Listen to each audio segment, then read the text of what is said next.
Hey everyone, welcome back to Corporate Decoder, the place where we try to make sense of corporate filings so you don't have to. Today we're diving into Greenlit Ventures' latest 10K report.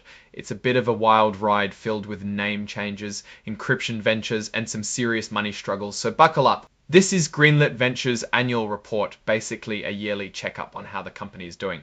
It covers everything from what they do to their financial situation. The report is for the year ending December 31, 2024, so it's fairly recent. First things first, who exactly is Greenlit Ventures? Well, they weren't always Greenlit Ventures. They've had a few names like MS Young Adventure Enterprise, Alimi Holding, and Rain Sound Acquisition Corporation. They're a company incorporated in Delaware that currently does consulting services.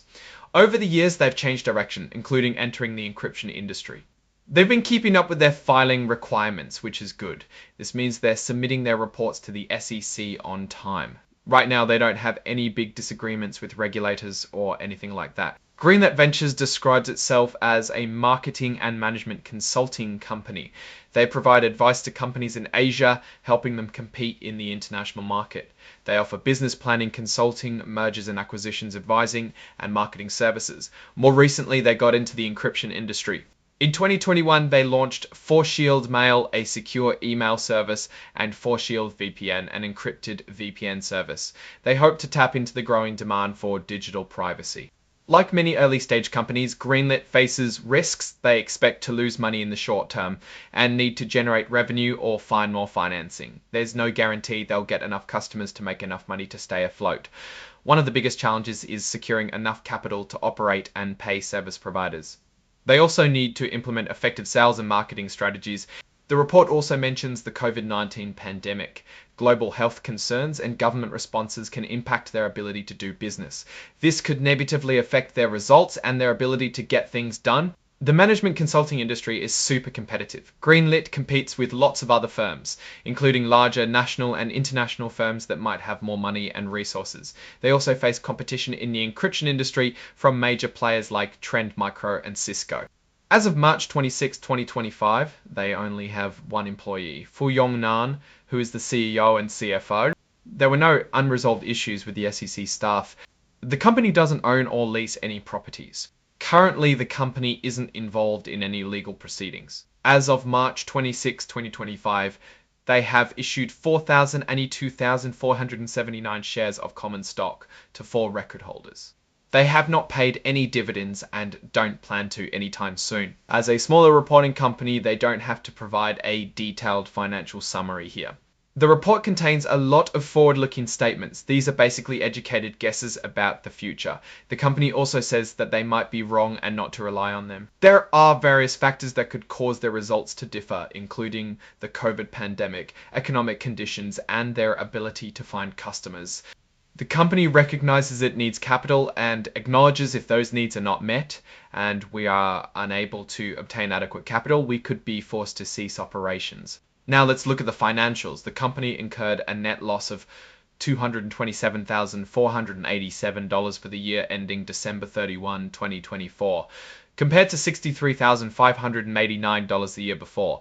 That's a pretty big increase in losses. The reason they provided for this increase was mostly due to professional fees, which included stock-based compensation. They also had increased interest expenses.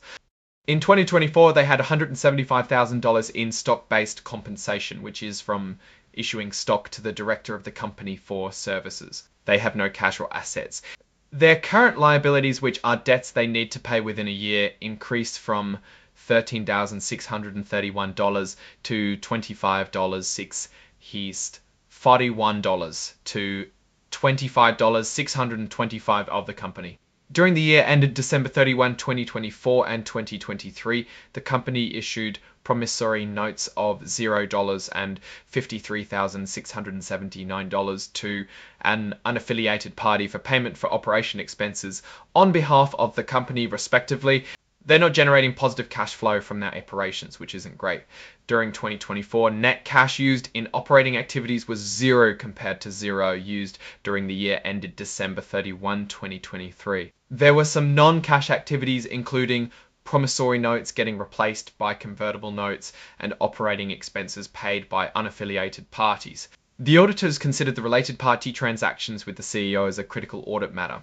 Here we have the balance sheets. It basically adds up what the company owns, what it owes, and the owner's share. The net loss per share went from $0.070 to $0.777. This statement shows how the company's ownership structure has changed over time. There was also stock compensation issued to a related party, and common stock was issued for note conversion. This shows where the money is coming from and where it is going. As of December 31, 2024, the company had approximately $548,000 in net operating losses. There were no significant events that happened after the year ended to be worried about. They had a change in their accounting firm. The previous firm, BF Borgers, was barred from practicing before the SEC, so they hired Bolladale Lawler & Co. The CEO and CFO have concluded that the company's disclosure controls and procedures were not effective. The company acknowledges these problems but says it doesn't have the financial resources to fix them right now. They have a code of ethics that applies to their officers and directors. Here we see the company's CEO compensation, which is mostly stock. This shows who owns the company. Fuyong Nan, the CEO, owns a majority of the shares. The sole director is not considered independent. Here we see the fees they paid to their accountants. So what's the story here? Greenlit Ventures is a company that's been through a lot of changes. They're operating in competitive industries and struggling to generate revenue. Their internal controls are weak and they're heavily reliant on one person. On the positive side, they're trying new things like encryption services. However, their financial losses are a big concern and they need to find a way to generate sustainable cash flow. In my opinion, Greenlit Ventures faces an uphill battle. Their lack of resources and weak internal controls are significant challenges. However, if they can successfully market their encryption services and secure additional funding, they might have a chance to turn things around. It's a high risk, high reward situation. Thanks for watching Corporate Decoder. If you found this breakdown helpful, please like, comment, and subscribe. It helps us keep digging into these corporate filings.